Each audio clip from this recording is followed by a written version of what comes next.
আসসালামু আলাইকুম গাইস। তো দেখুন, আজকে আমি তাল বড়া বানাবো। দুই রকমের তাল বড়া বানানো দেখাবো।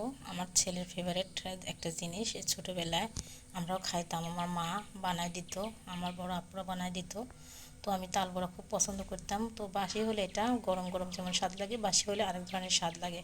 তো আপনারা এগুলো বানিয়ে খাবেন। তো আমি আজকে দেখাচ্ছি তাল বড়া। তালটা প্রথমে ছিলে পানির মধ্যে ভিজা রাখছি, রাখার পরে সুন্দর করে চিপে নিলাম, চিপে নিয়ে রসটা বের করে নিলাম। রসটা বের করে নিয়ে এখন আমি দেখুন এখানে নারিকেল রাখা আছে, নারিকেল দিব, চিনি, আটা, সবগুলো উপকরণ এখানে রাখছি। এখন মিশিয়ে আমি তাল বড়াটা তৈরি করব। তো আপনারা দেখুন আর আমার সাথে থাকুন। তো গাইস দেখুন, আমি এইখানে আটা দিয়ে আপনার ধানের আটা দিয়ে, চিনি দিয়ে, নারিকেল দিয়ে সুন্দর করে মাখিয়ে তালের বড়া তৈরি বানানোর জন্য সুন্দর করে মাখিয়ে নিয়েছি। আর এখানে আপনার শুধু তাল আর চিনি আর 1 চিমটা লবণ দিয়ে সুন্দর করে মাখিয়ে নিয়েছি। এখন আমি তাল বড়াটা দেখুন তৈরি করার জন্য এখানে ইউজ করছি চিনি এবং নারিকেল, তারপর তাল, তারপরে আপনার লবণ ইউজ করছি। আর এখানে কলার পাতা নিয়ে আসছি। দেখুন ছোটোবেলায় আমরা কলার পাতাতে করে তাল দিয়ে আমাদের মা বোনরা আমাদের বানিয়ে খাওয়াইতো, অনেক মজা লাগতো। তো আমার ছেলেও এই বায়না ধরছে, তো আমি এইভাবে বানিয়ে দিব। তালের উপর আপনার তালের বড়া পাতার উপর, কলার পাতার উপর সুন্দর করে দিয়ে তাল বড়াটা বানাবো। 2 রকমের বড়া বানাবো। তো আপনারা দেখুন।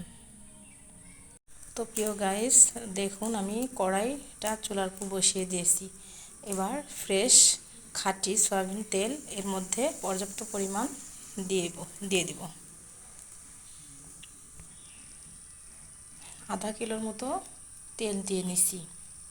এবার তেলটা গরম হয়ে গেলে আমরা বড়াটা ছেড়ে দিব। বড়াটা ওর মধ্যে দিয়ে নিছি, হাত দিয়ে সুন্দর করে ছোট ছোট করে পিস করে দিয়ে দিছি। এবার বাদামি লালচে রং যখন ধারণ করবে তখন আমরা উল্টিয়ে দিব। 2 পিঠ সুন্দর করে ভেজে নেব।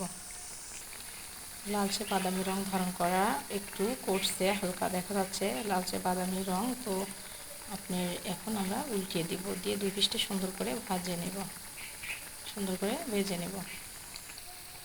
এবার দেখুন কত সুন্দর কালার আসছে।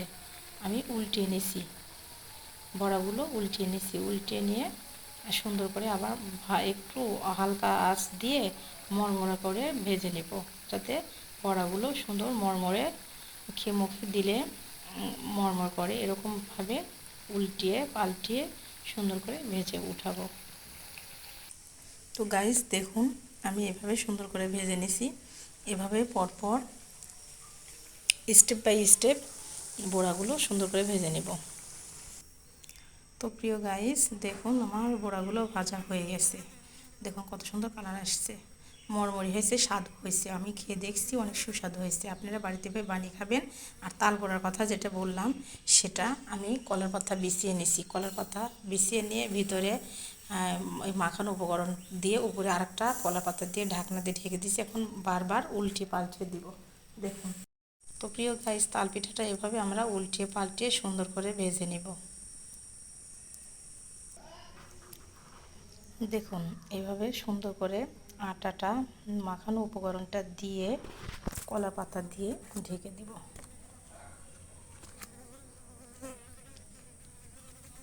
এরপর কলা পাতাটা ঢেকে দিয়ে চুলায় উঠাই দিব।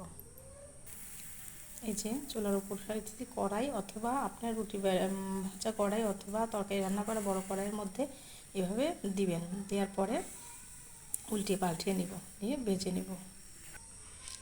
তো গাইস দেখুন, আমার তাল বড়াটা বানানো হয়ে গেছে, কত সুন্দর কালার আসছে। দেখুন তাল বড়াটা হয়ে গেছে। আমার ছেলে এই যে খাচ্ছে, এই যে তাল বড়াটা খাচ্ছে। আপনারা বাড়িতে খাবেন, যেহেতু ভাদ্র মাস, এখন তাল বড়া, পাকান পিঠা, পাটিসাপটা এগুলো বানিয়ে খাবেন। অনেক মজার খাবার, আমারও ভালো লাগে, আমার ছেলেরও ভালো লাগে। তো বানিয়েছি। তো এখানেও বানানো হয়েছে, 2 রকমের বড়াই বানিয়েছি।